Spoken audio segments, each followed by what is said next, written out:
What's up, bros? This is the Bearing Egg channel, and I'm here to carry us through into another hill.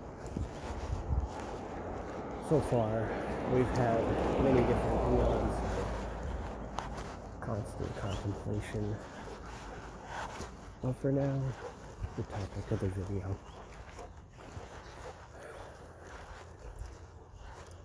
Give me a second to collect my thoughts.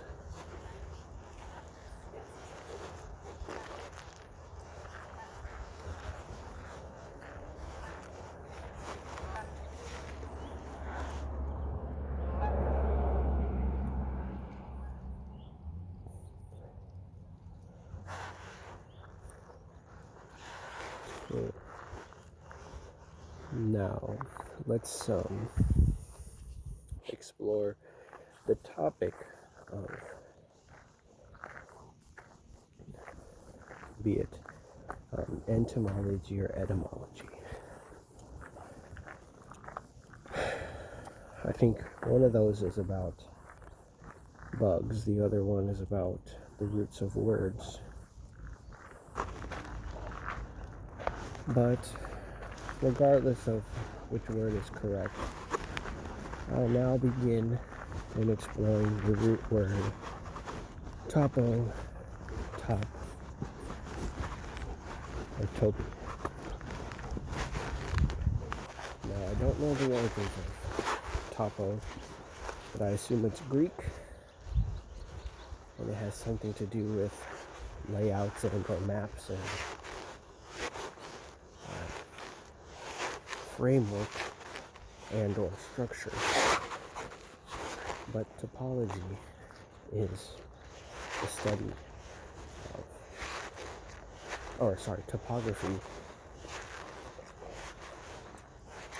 is what we use when we are studying maps. Cartography is what we use to draw maps. But topography is how we capture the different levels and layers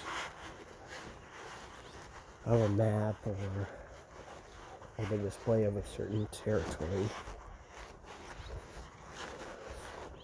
And as well, within that root, we also have the word generated, topic, the title of the video. Every topic has a plantation. Hold on.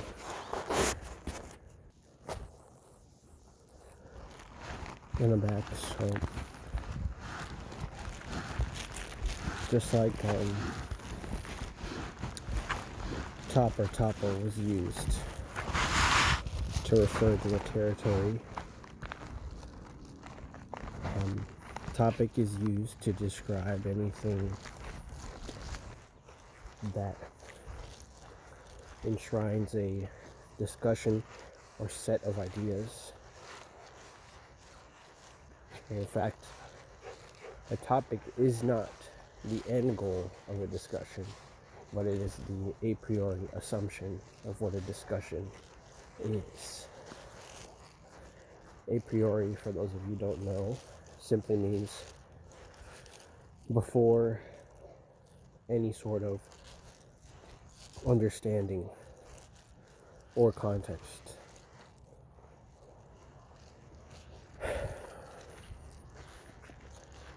So, as topography is used to understand lines on a page, a topic is used to understand words in sentences and in paragraphs, and to link grammatical execution with metaphysical and metaphorical symbolic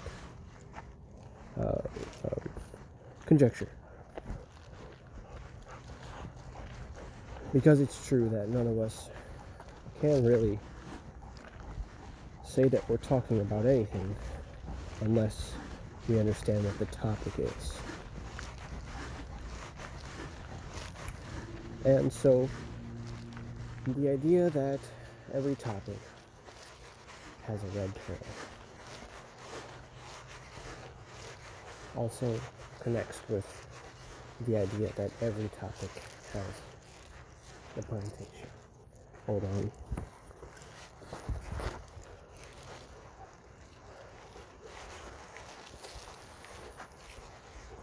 So when you're talking about anything, the first thing you have to do is establish the context. And in doing this, many people can be shut down because the thing you have to realize about language is that its use value does not often exceed its factual implications does not often exceed its feelings application. And so a lot of times language is used to soothe and sedate rather than to guide one towards a more opulent future.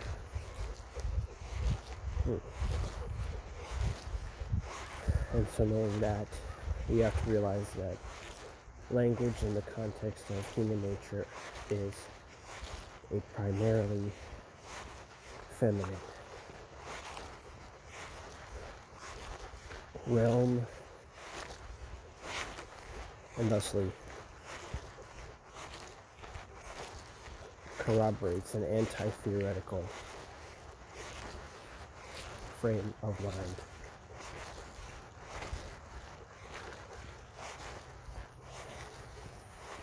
That being said, if you ever find yourself in a theoretical discussion or a metaphysical, philosophical discussion on the nature of things and or topics, be aware that every topic indeed contains within it a simulated plantation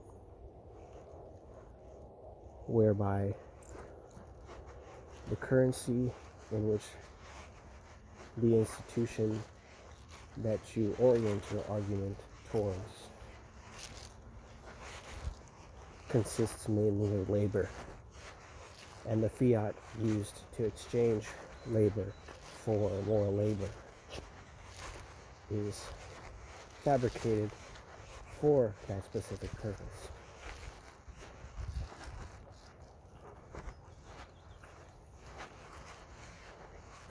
Indefinitely, we find ourselves arguing with a posture oriented towards this plantation and or orientated to the plantation. And what this means is that our rhetoric, or lack thereof,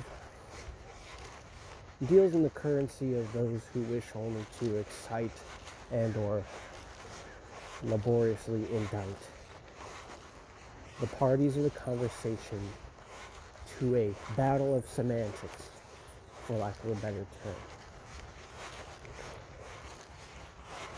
Which means that we can no longer swear by our own linguistic fortitude as a tool for navigating the realm of topics that have been selected thus far. For us as human beings, we must forge deep into a path of topics that have not been rightly explored, and instead seek a more frontier-oriented paradigm of relating to the topics at hand. And so what I should say is that other than topics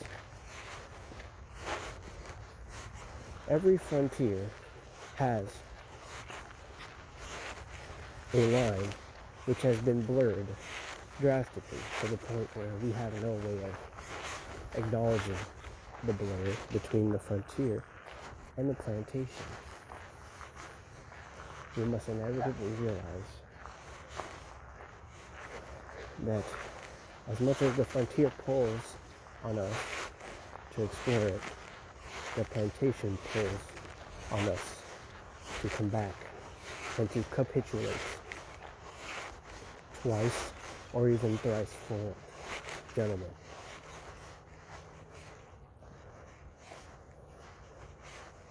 What lies ahead is a very arduous path.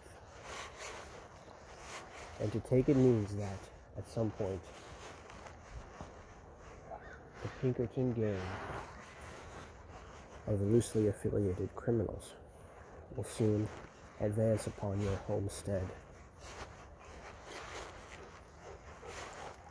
and claim their birthright from you, which is the topic and the frontier.